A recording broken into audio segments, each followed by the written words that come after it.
تفسير القرآن كفل 5 سورة الشرح. بسم الله الرحمن الرحيم. الحمد لله رب العالمين، والعاقبة للمتقين، ولا عدوان إلا على الظالمين، وصلى الله وسلم على نبينا محمد وعلى آله وصحبه أجمعين. ما بعد، فيا عباد الله، السلام عليكم ورحمة الله وبركاته. إن شاء الله دمنا الله تشولين ودنا يتكبراتشو يحور العين يسنى مدرسة تماريوش بمولو. إن شاء الله هي قرآن تفسير برنامجنا.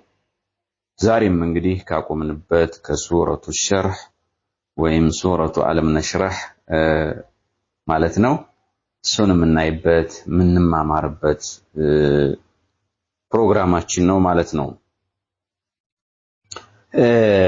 እንግዲህ ትናንት እንደመግቢያና የቃል በቃል ትርጉሞችን አይተናል። ዛሬ ደግሞ በተሻለ መጠን ያንዳንዱ አንቀጽ ምንድነው መልእክቱ የሚለውን በጥልቀት ሸርህ ያደረግን የተለያዩ የሸርህ ኪታቦች ላይ ወሳኝና አስፈላጊ ቁም ነገሮችን የምናይበት ትምህርታችን ነው ማለት ነው። አለም ነሽራህ ለከ ሰድረክ። ቢስሚላሂር ረህማኒር ረሂም። አለም ነሽራህ ለከ ሰድረክ። እንግዲህ አላህ ሱብሓነሁ ወተዓላ ለታላቁ ነብይ ሰለላሁ ዐለይሂ ወሰለም ልብህን ላንተ አላሰፋንልህምን ይላቸዋል። ዞሮ ዞሮ ቢማዕና ቀድ ሸረሕና ለከ ሰድረከ እንደሆነ አይተናል ማለት ነው። አይ طرحنا وعفونا وسامحنا وتجاوزنا عنك وزرك ووضعنا عنك وزرك ميلون مالتنا. ألم نشرح لك صدرك ميلون يو بدم سلاينو بينو. ووضعنا عنك وزرك. ووضعنا ما سوقرنو ما وردنو ما قلل مالتنا. ووضعنا عنك وزرك. ووضعنا لكن بناء على التقرير الذي قلت وهو ألم نشرح بمعنى قد شرحنا يكون عطفا ووضعنا عطفه على نظيره ومثيله. قريتنا أنت من بلنال استفهام التقريري ياو قد شرحنا بلن بقد يتقرانيج فعل شرحنا سلهونج ቀጣዩ አንቀጽ ላይ አላህ ወወضعنا على ነዚሩ ማለት ነው مثيل በተመሳሳይ ግስ እንዲሆን ማለት ነው። ወወضعنا ማለት እንግዲህ ምንድነው? አይ طرحناه ካንተ ላይ አበረር ነው ማለት ነው። አባረር ነው፣ አጠፋ ነው። وعفونا ይቅርታልንክ وسامحنا وتجاوزنا عنك وزرك أي إثمك وانجلكم مالت وانجلكم الذي أنقض ظهرك يعني أقضه وآلمه. يا جرباتشون يقوداو يا سممو يا كبدو يهونن وانجل مالتنو شكم لأن الظهر هو محل الحمل. ظهر እንግዲህ ጀርባ ያው መሸከሚያ ቦታ ነው፣ ሁላችንም እናውቀው ማለት ነው። فإذا كان هناك حمل يتعب الظهر فإتعاب غيره من باب أولى. فإذا كان هناك حمل يتعب الظهر እንግዲህ ጀርባን የሚያደክም ሸክም አለ ከተባለ ሸክም ነገር እንግዲህ ጀርባን ያደክመዋል ከተባለ ጠንካራውን የሰውነት ክፍል فإتعاب غيره من باب أولى። ሌላውንማ የማድከሙ ነገር ያው ምንም ያው ሳይታለም የተፈታ ነው ማለት ነው። ለምን? لأن أقوى عضو في أعضائك للحمل هو الظهر. እንግዲህ ለመሸከም በጣም ጠንካራ የሰውነታችን ክፍል የሚባለው ጀርባችን ነው። እስኪ እንደ ምሳሌ ለምሳሌ ነው ወንظر للفرق بين أن تحمل كيسا على ظهرك أو تحمله بين يديك بينهما فرق እንግዲህ አንድን የፍየል ጎረምሳ ወጠጤ በጀርባችን ከምንሸከመውና በእጃችን ይዘን ከምንስበው የትኛው ነው የበለጠ የሚያደክመው? ይሄን ያው ሁላችንም መለየት እንችላለን ማለት ነው። እና فالمعنى أن الله تعالى غفر للنبي صلى الله عليه وسلم وزره وخطيئاته الله سبحانه وتعالى نبينا عليه الصلاة والسلام ستتاتشون وانجلاتشون مرواتشوال مالتنو الذي أنقض ظهرك يالو ووضعنا عنك وزرك سيل أنستن الله الوانجلك نالاتشو يقرب لنا الله إيالنو مالتنو حتى بقي مغفورا له قال الله تبارك وتعالى إنا فتحنا لك فتحا مبينا ليغفرك الله ما تقدم من ذنبك وما تأخر اندالو مالتنا زي سر علي وقيل للنبي صلى الله عليه وسلم وهو يقوم الليل ويطيل القيام حتى تتورم قدماه أو تتفطر قيل له أتصنع هذا قد غفر الله لك ما تقدم من ذنبك وما تأخر فقال أفلا أكون عبدا شكورا እንግዲህ ነብዩ አለይሂ ሰላቱ ወሰላም ለሊት ይቆማሉ ከመቆማቸውም ጋር ቂያማቸው በሶላት ውስጥ የሚቆዩበት ቆይታ በጣም ረጅም ከመሆኑ አንፃር حتى تتورم قدماه أو تتفطر ተረከዞቻቸው እስከሚሰነጣጠቁ ድረስ ሱብሃንአላህ እዚያ ድረስ ነበር የነብዩ አለይሂ ሰላቱ ወሰላም ትግል ቂያማቸው ማለት ነው።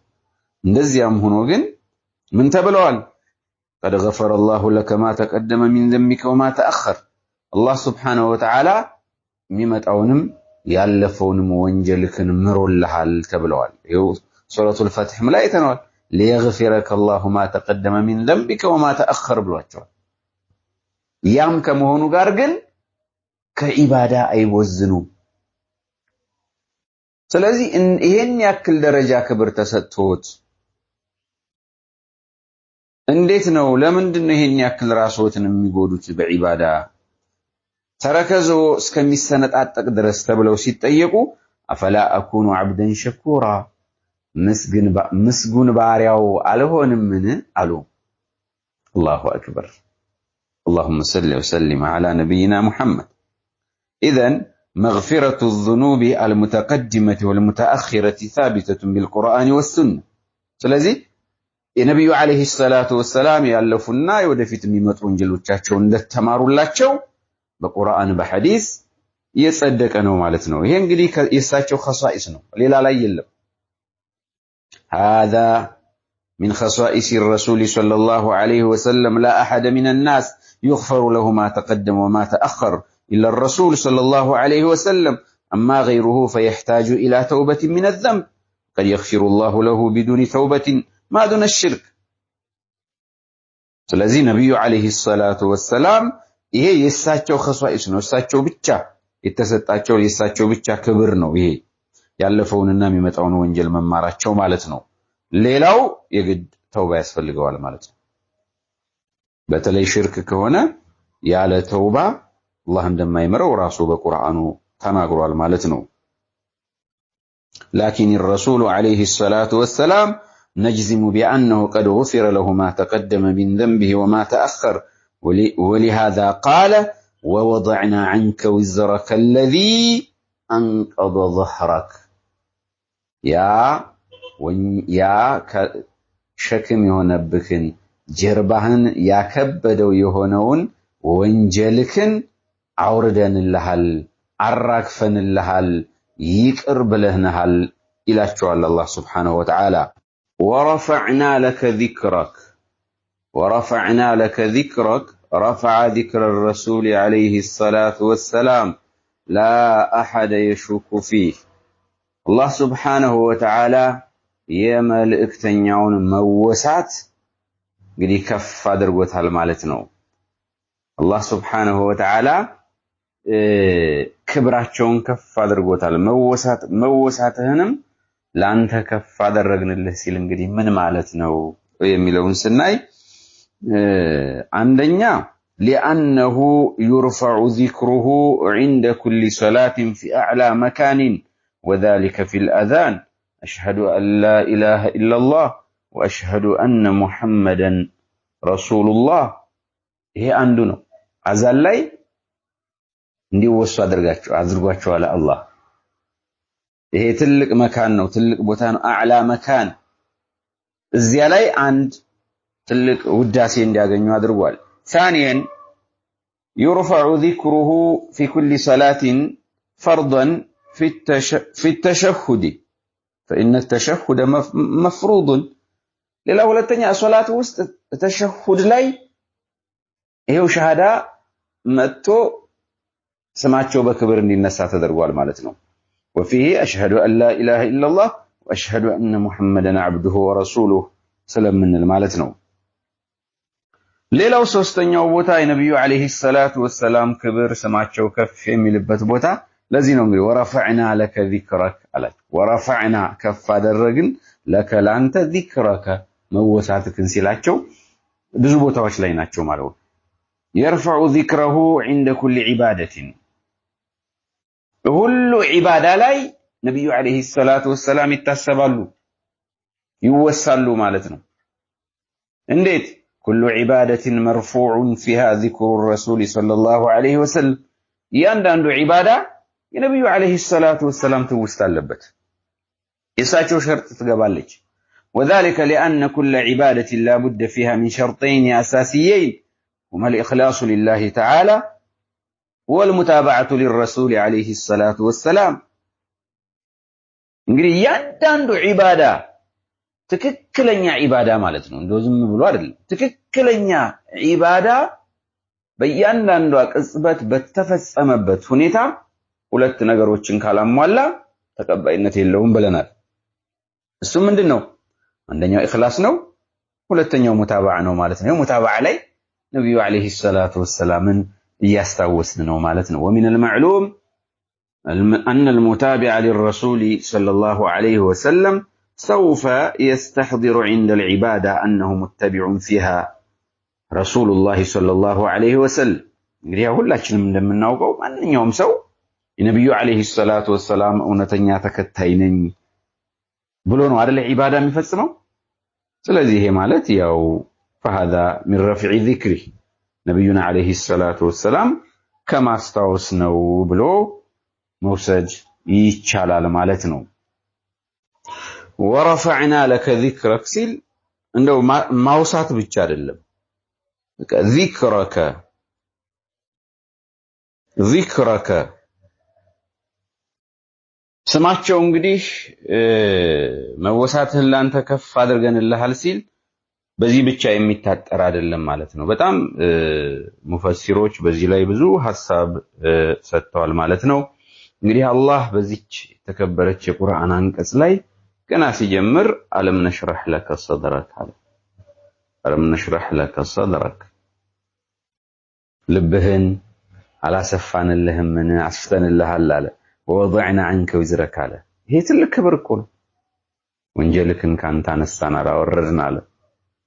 الذي أنقض ظهرك يا በጣም የከበደው ነው። ጀርባህን ደቁሶ ያዘውና ያጠመመውን በጣም ጀርባህን በቃ ከመክበዱ የተነሳ ጀርባህን እንዲጣመም ያደረገው ጀርባህን እንዲከብድ ያደረገው ነው ወንጀልክን አውርደንልሃል አለ። እንግዲህ ያው ነብዩ አለይሂ ሰላቱ ወሰላም እንደ የከፋ ወንጀል ኖሮባቸው አይደለም በነገራችን ላይ ሁላችንም እንደምናውቀው ማለት ነው። በጃሂልያው ዘመን እንኳን ሙሐመዱል አሚን ታማኙ ሙሐመድ በሚል ነው የሚታወቁት። ዞሮ ዞሮ በጃሂልያው ዘመኖች ያሉ አንዳንድ እንትኖች አለበለዚያ ደግሞ በሪሳላ በተላጉበት ዘመን የሚያጋጥማቸውን በነብይነት ዘመናቸው ያጋጠሙ ችግሮች ናቸው ተብሏል። وأزلنا عنك ما أثقل ظهرك من أعباء الرسالة كرسالة بردن كنبيነት ነብይ ከመሆን ጋር የሚመጣ ጫናን አራክፈንልሃል አውርደንልሃል አቅልለንልሃል ለማለት ነው በዋናነት የሚያዘው وعصمناك من الذنوب والآثام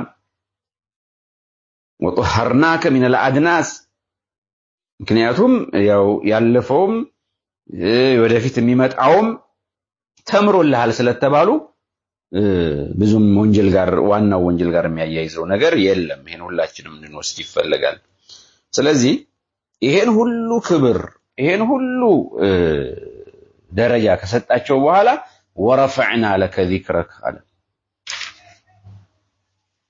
ይሄ እንግዲህ ምንድነው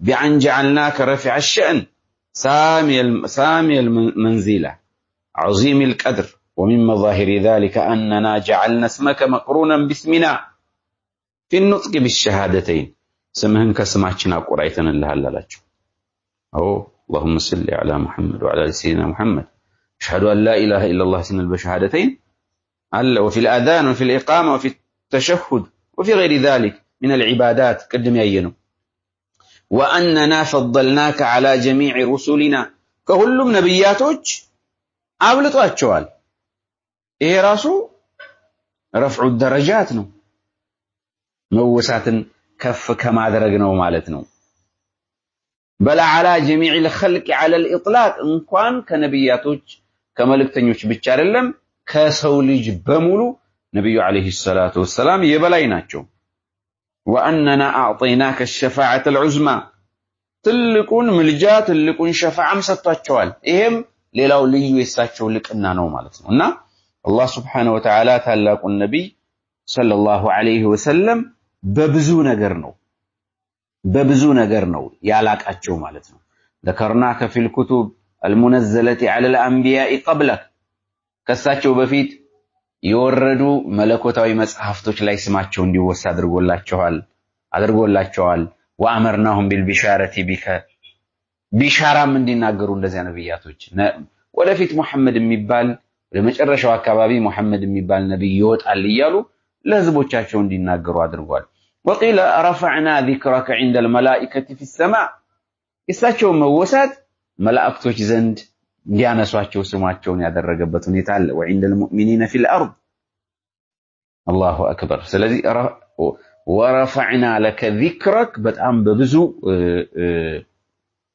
መለያ መዛያዎች እጅግ በጣም የከበሩ ነብዩ አለይሂ ሰላቱ ወሰለም ልቅናዎች ሊተረጎም ይችላል ማለት ነው ኢንሻአላህ አላህ Subhanahu Wa Ta'ala ቀጥሎ ምን አለ فإن مع العسر يسرا إن مع العسر يسرا على مالتنا هذا بشارة من الله عز وجل للرسول صلى الله عليه وسلم ولسائر الأمة وجرى على الرسول عليه الصلاة والسلام عسر حينما كان بمكة يضيق عليه وفي الطائف وكذلك أيضا في المدينة من المنافقين والله يقول فإن مع العسر يسرا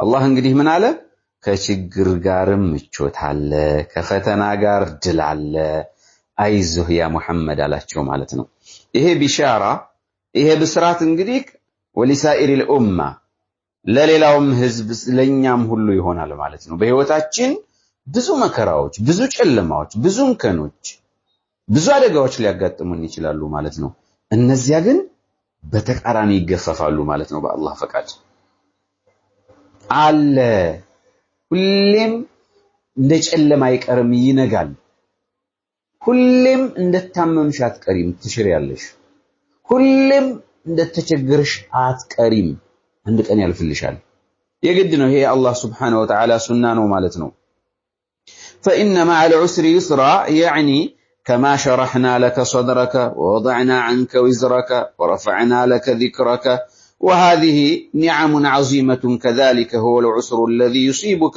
لا بد أن يكون له يسر እንግዲህ ከመጀመሪያ ጀምሮ ዓለም ነሽረህ ለከ ካላቸው ጀምሮ ብዙ ነገር ያቀለለላቸው ያስተካከለላቸው ያስወገደላቸው ደረጃቸውን ከፍ ያደረገው ነው አላህ የመጣው ከዚያ በኋላም ለሚያጋጥሙህ ነገሮች እኛ እናስተካክለዋለን ከችግር ጋር አብሽር ምቾት አለ ያለ ነው አላህ فإن مع العسر يسرا إن مع العسر يسرا قال ابن عباس عند هذه الآية لن يغلب عسر يسريين ይላሉ እዚህ ቁርአን አንቀጽ ውስጥ አሉ አንድ ዑስር አሉ ሁለት ዩስሮችን አያሸንፋቸውም አሉ እንግዲህ የቋንቋ ሊቆች አህሉል በላጋ ያዩት ነጥብ ነው ማለት ነው እኛ እንግዲህ እንደምናየው ሁለት ዑስር ሁለት ዩስር ምናይ ነው የሚመስለን በቋንቋው ህግ ግን አንድ ዑስርና ሁለት ዩስር ነው ያለው በቋንቋው ህግ ነው ማለት እንዳጻጻፉ አይደለም ይሄ እንግዲህ ምንድነው ወተውጅሁ ከላሚሂ ረዲየላሁ ዐንሁ مع ان العسر ذكر مرتين እንግዲህ ዑስር እንደምናየው ሁለት ጊዜ ነው የተጠቀሰው ወልዩስሩ ذكر مرتين ዩስርም ሁለት ጊዜ ዑስርም ሁለት ጊዜ ነው እዚህ ቁርአን አንቀጽ ላይ የተጠቀሰው قال اهل البلاغه የበላጋ ሊቃውንቶች በላጋ ማለት እንግዲህ ቋንቋን በብቃት የመግለጽ የእውቀት ዘርፍ የምንማርበት ነው ስለዚህ ምን ይላሉ توجيه كلامه أن العسر لم يذكر إلا مرة واحدة እንግዲህ እዚህ ቁርአን አንቀጽ ላይ ዑስር አንድ ጊዜ ነው የተጠቀሰው አሉ ሐሳቡ ማለት ነው የተጻፈው አለ ግን የሚገልጸው አንድን ዑስር ነው አሉ العسر الأول أعيد في الثانية بأل عسر العسر ነው ያያችሁት ከሆነ فإن مع العسر ነው ምንለው معرفة ነው አላለው መልሶ እዚህኛው ሁለተኛው ላይ إن مع العسر ነው በአል ነው ሁለቱም የተጠቀሰው አል የተደረገበት ማለት ነው ስለዚህ فأل هنا للعهد الذكري ይችአል እዚህ ቦታ ላይ ደግሞ ምን ታገለግለው ምንድነው ቀደም ብሎ የተጠቀሰውን ለመጥቀስ እንጂ እንዳዲስ አይደለም واما يسر يسر ግን فانه لم ياتي معرفا بل جاء منكرا يسر ግን ስናየው ምንድነው አልየለውም ይሄ ነኪራ ይባላል ማለት ነው አል የሌለው ይሄ እዚህ ላይ ነኪራ ይባላል ሁሉንም ያጠቃልላል ሁሉንም ገር ነገሮች አይገደብም ይሄ አል ግን ማዕሪፋ ነው ይሄ ዑስር ላይ ያለው አል ስለዚህ መጀመሪያ አላህ فإن مع العسر يسرا አለ إن مع العسر يسرا አለ እንደገና ኢን መጀመሪያው ላይ የተጠቀሰው ነው ሁለተኛው ላይ ዑስር ብሎ ያቺን ችግር ያቺኑ ችግር ነው የጠቀሰው ከችግር ጋር ምቾት አለ መልሶ ከዛች አሁንም ያቺው ችግር የቅድም ማለት ዩስር ግን ገሩ መፍትሄው በጣም ብዙ ነው ሙነከር ነው አልየለውም ማለት ነው ስለዚህ وأما يسر فإنه لم يأتي معرفا بل جاء منكرا والقاعدة أنه إذا كرر الاسم مرتين بصيغة التعريف فالثاني هو الأول إلا ما ندر عند ጊዜ ካልሆነ በስተቀር አሉ قاعدة ህጉ ምንድነው أنه إذا كرر الاسم مرتين بصيغة التعريف አልተጨምሮበት ስም ሁለት ጊዜ ከተጠቀሰ فالثاني هو الأول ሁለተኛ የተጠቀሰው የመጀመሪያው ነው የሚገልጸው የመጀመሪያው ነው ብለው እንትን ብለዋልና ዞሮ በጣም ትልቅ የበላጋ ዕውቀት ነው እና ለዚያ ነው ታላቁ የቁርአን ሊቅ ኢብኑ አባስ ረዲየላሁ ዐንሁ لا يغلب عسر يسرين አሉ ዑስር አንድ ዑስር አሉ ሁለት ዩስሮችን ሁለት ገሮችን አያሸንፍም ያሉት ለዛ ነውና መከራ ምንም ያክል እንኳን ቢትረፈረፍ ከዚያው እጥፍ ነው ማለት ነው ይሄንኛው ዩስር ገሩ መፍትሄው ብዙ ነው በሆነች ነገር እንጨናነቃለን አላህ መፍትሄውን ከየቦታው ያፈነደዋል እና እና ኢንሻአላህ ይሄን ትልቅ የበላጋ ዕውቀት ከዚህ እንማራለን ማለት ነው። በመቀጠል እንግዲህ መጨረሻ ላይ አላህ Subhanahu Wa Ta'ala ነብዩና አለይሂ ሰላቱ ወሰላምን ምን አላቸው? فإذا فرغت فانصب فإذا فرغت ስንል እንግዲህ أي من عبادة كالصلاة والصوم والدعوة وكذلك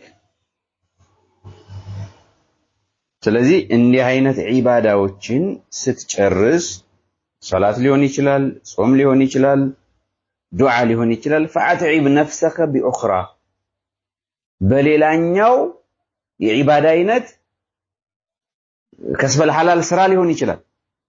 ዞሮ ዞሮ ስራም እኮ ዒባዳ ነው። ሰውየው አላህ የሚፈቅደውን ሐላል የሆነ ስራን ከሰራ ያ ዒባዳ ነው። فأتعب نفسك ነፍስክን በሌላ ነገር አድክማት ነው። فإذا فرغت فانصب እንግዲህ ፈራግ ስንል ፈንصብ ነው፣ ተዓብ ነው። ወነصቡ አተዓቡ ነው። ፈንصብ ማለት አድክማት በሌላ فأتعبها فأتبعها بعبادة أخرى واجتهد فيها كالنوافل مما ذكر.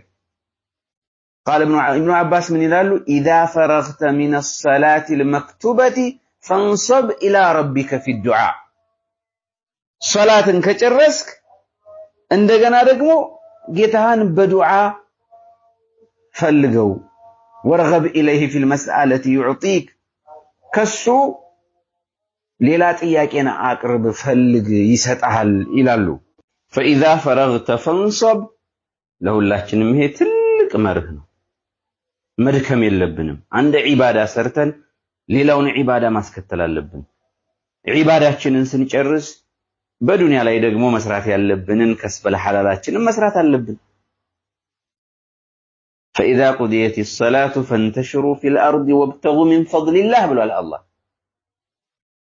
ይሄን አንቀጽ ተመጋጋቢ ነው ማለት ነው። فإذا قضيت الصلاة فانتشروا في الأرض إذا فرغت فانصب እንዳለው ማለት የጁሙዓ ሶላት ስትፈጸምና ስታልቅ فانتشروا في الأرض ተበተኑ አለ አላህ። ተንቀሳቀሷል በመሬት وابتغوا من فضل الله ከአላህ سبحانه وتعالى ትሩፋት መፈለግ አለብን ማለት ነው።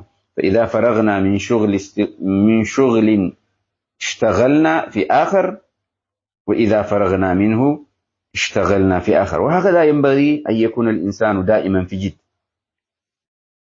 بيزي مهون አለብን አንዱን ስንጨርስ በሌላ አላህ በሚወደው ተግባር ጠንካራ ሰዎች መሆን አለብን ማለት ነው። ከዚያ በኋላ እንግዲህ ምን አለ መጨረሻ ላይ وإلى ربك فارغب يعني إذا عملت الأعمال التي فرغت منها ونصبت في الأخرى እንግዲህ وإلى ربك فارغب ሲል فإذا فرغت فانصب ብሎናል አላህ።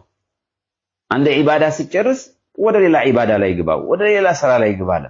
فإذا فرغت فانصب ብሏልና وإلى ربك فارغب إذا عملت الأعمال التي فرغت የጨረስካትን ስራ የገባህባትን ስራ ከጨረስክ በኋላ فرغت منها ونصبت في الأخرى ከሷ ደግሞ ሌላ መልካም ተግባር ላይ ገብተህ ነበር። ከዚያ በኋላ እንግዲህ فرغب ፈልግ إلى الله بحصول الثواب ከአላህ سبحانه وتعالى አጅር ማግኘትን ከአላህ سبحانه وتعالى ፈልግ ማለት ነው። وإلى ربك ومالك أمورك وحده فارغب أي فتضرع وتذلل إليه راغبا في الجنة راهبا من النار. እንግዲህ አላህ سبحانه وتعالى የነገራቶች ሁሉ ባለቤት ነው፣ ንጉስ ነው።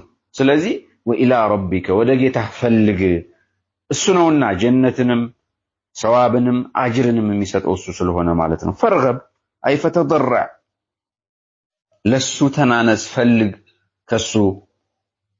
ከሱ ስትፈልግ ደግሞ راغبا في الجنة ጀነትን የተዋረርክ ዝቅ ያለ ሆነህ ፈልግ ራሂበ ሚን النار እሳትን የፈራሁና ወይም ደግሞ اجعل رغبتك الى الله تعالى في جميع احوالك በሁሉም ነገርክ ከአላህ Subhanahu Wa Ta'ala ፈልግ لا الى احد سواه ከሌላ ከማንም ሳይሆን ማለት ነው ስለዚህ وفي حصول الاجر ሊሆን ይችላል አጅርን በመፈለግ ሊሆን ይችላል ወደ አላህ ምን ፈልገው وفي الاعانه كن مع الله قبل العمل وبعد العمل ከስራው በፊትም ይሁን ከስራው በኋላ ሁሉ ነገራችን ሊንጠለጠል የሚገባው አላህ ላይ ነው ማለት ነው كن مع الله تستعينه عز وجل وبعد ترجو منه الثواب الله ላይ መመካት ተገቢ ነው ማለት ነው ኢንሻአላህ